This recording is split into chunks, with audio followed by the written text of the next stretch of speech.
One planet, one life, one love, one global wisdom tradition into which all the world's great traditions flow like rivers into a sea. Namaste. I'm Richard Power. This is Spoken Words of Power. I'm going to talk to you briefly about the Four Noble Truths, the Arya Satya. Arya Satya. There is no more important teaching in all of the 84,000 shlokas of the Dharma, and yet there is no teaching that, from my perspective, has been so miscast, so misframed, so misarticulated, mistranslated, misunderstood. And I don't know which is more amusing, those who seek to teach a misinformed and misframed and misguided version of the Four Noble Truths to others, or those who think they have understood it and moved to something further, something beyond it. Because there really is nothing beyond it. When I talked to you about the three great turnings of the wheel, I pointed out that from my perspective, I always begin with the premise that Buddha was not a Buddhist. Similarly, Jesus was not a Christian, and Jung was not a Jungian. Nothing derogatory about any thought system, just a different way, and I feel a more direct and more accurate way to approach, a more immediate way to approach what there is in these teachings. So the Four Noble Truths belong to the first turning of the wheel, the first of Gautama Buddha's great talks. Dukkha, suffering. Dukkha Samudaya, origin of suffering. Dukkha Nirodha, cessation of suffering. Arya Ashtanga Marga, eightfold path. The Pali and the Sanskrit are very similar, so I'm not going to bother going into the nuances of that. Typically, the worst, the most odious translation, life is suffering. The cause of suffering is desire. The end of desire is the end of suffering, and the path to the cessation of suffering and desire, something like that. It's so absurd I can barely articulate it. So destructive I can barely articulate it. So, well, just inaccurate. A more reasonable version, a more recent and more reasonable version goes something like this. Life means suffering. Origin of suffering is attachment. Attachment. Cessation of suffering is attainable, and there's a path to the cessation of suffering. Okay, it's all reasonable. But still, it does not communicate the profundity of the Four Noble Truths, the Arya Satya. So let me offer my own version. Do with it what you will. It's a work in progress. I've articulated it over and over to myself for many years, and I encourage you, if you resonate with the teachings of Gautama Buddha, and if you feel intrigued by the Four Noble Truths, to try to articulate your own version. will likely be more accurate than most of those you will read in books. So my version goes my current version goes something like this. In life, dukkha, suffering. Oh, so people will say, by the way, there was a vogue for a while to try to say, well, he's not really talking about physical suffering. He's talking about, negative states of mind, and it's kind of this way to get it off into a kind of a side realm of touchy-feely kinds of processing of thoughts and feelings. But dukkha, suffering, it's many faceted, like every great teaching in the Dharma, like any great teaching in any of the world's higher mystical traditions. It's many faceted. So dukkha means everything from physical suffering to mental anguish, everything in between, everything from insanity to disease, everything from cruelty and torture to unhappiness, ennui. So dukkha is a big container. Okay, dukkha. To me, it says something like, in life there is suffering. Some of this suffering is inherent, hardwired. If you have a physical body, you will encounter illness. If you have a physical body, you will encounter death.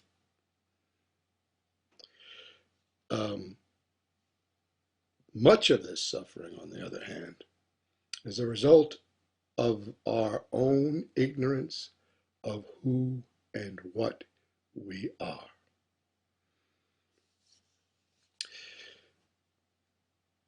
The second of the Four Noble Truths, dukkha samudaya,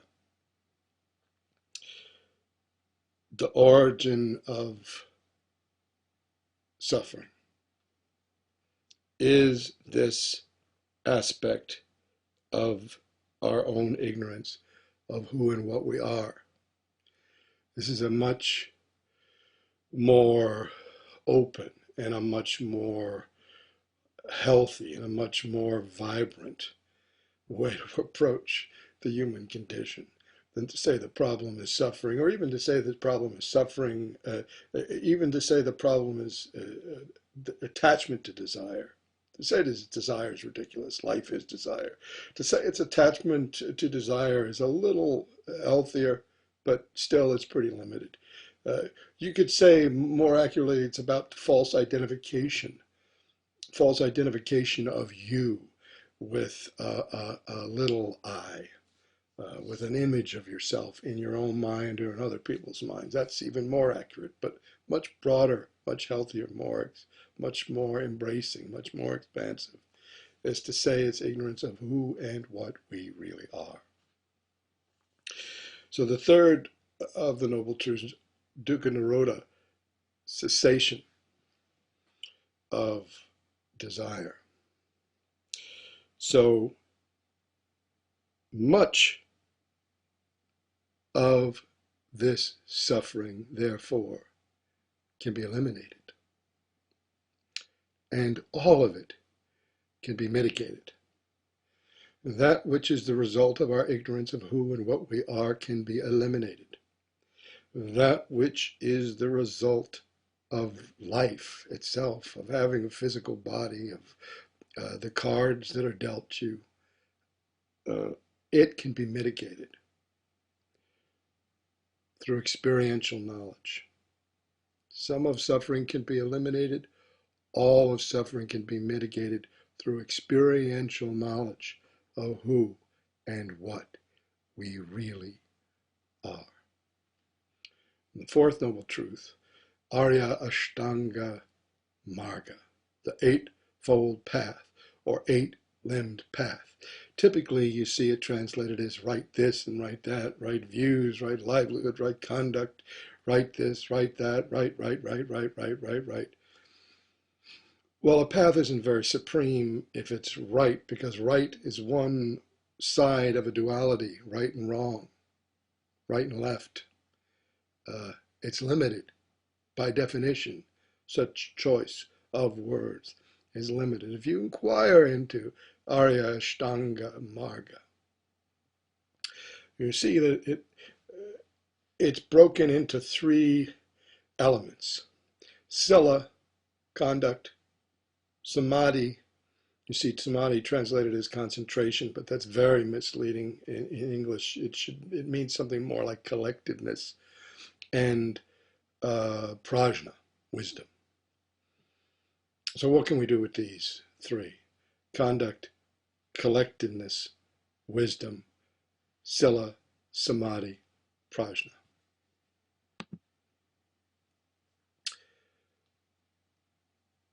Sila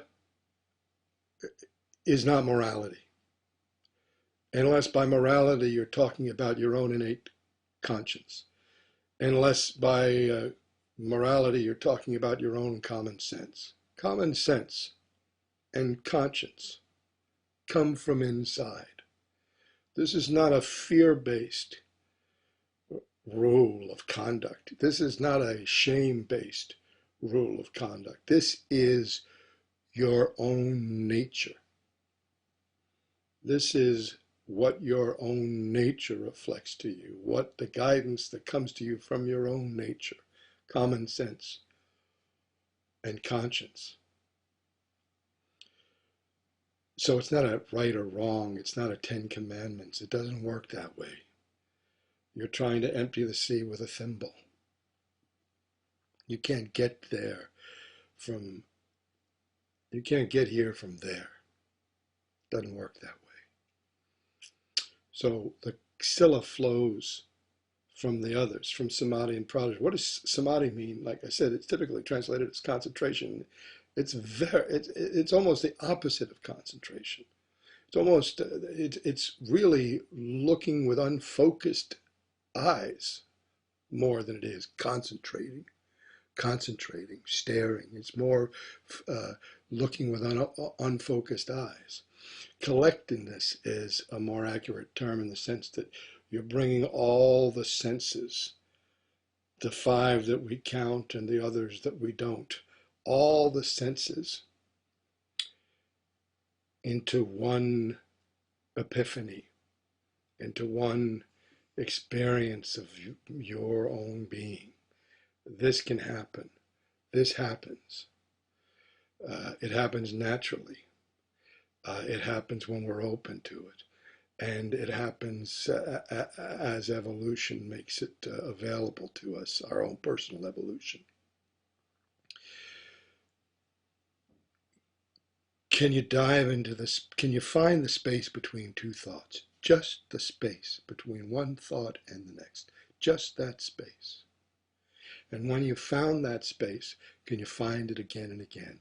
And when you can find it again and again, can you begin to dive into that space? That's the truth of samadhi. And there are 2 kinds of samadhi, broadly speaking. Nirvikalpa Samadhi, where somebody's in a trance-like state, although, trance is really a poor description of what we're talking about.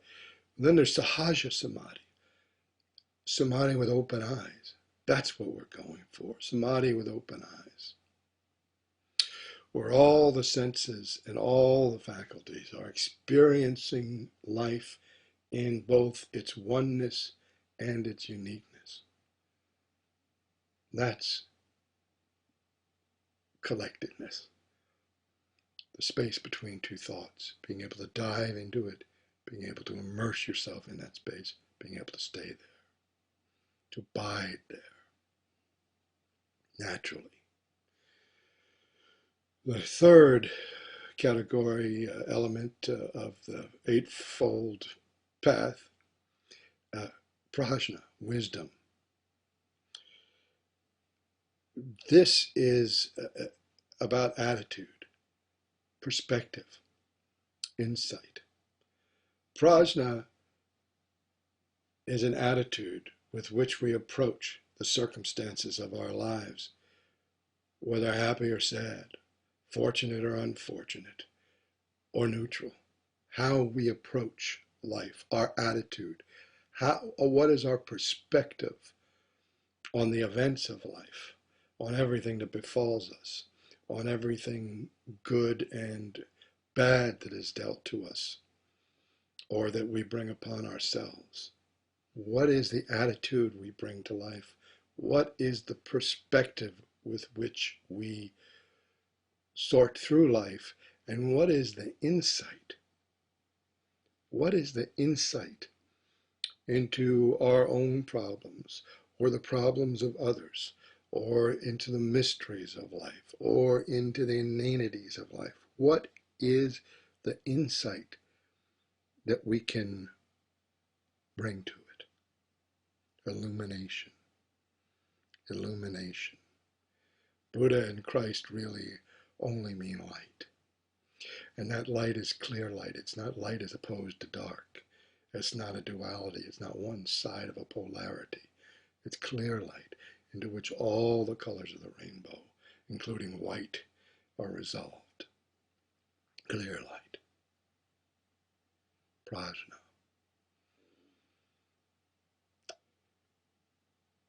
This is a different view of the Four Noble Truths.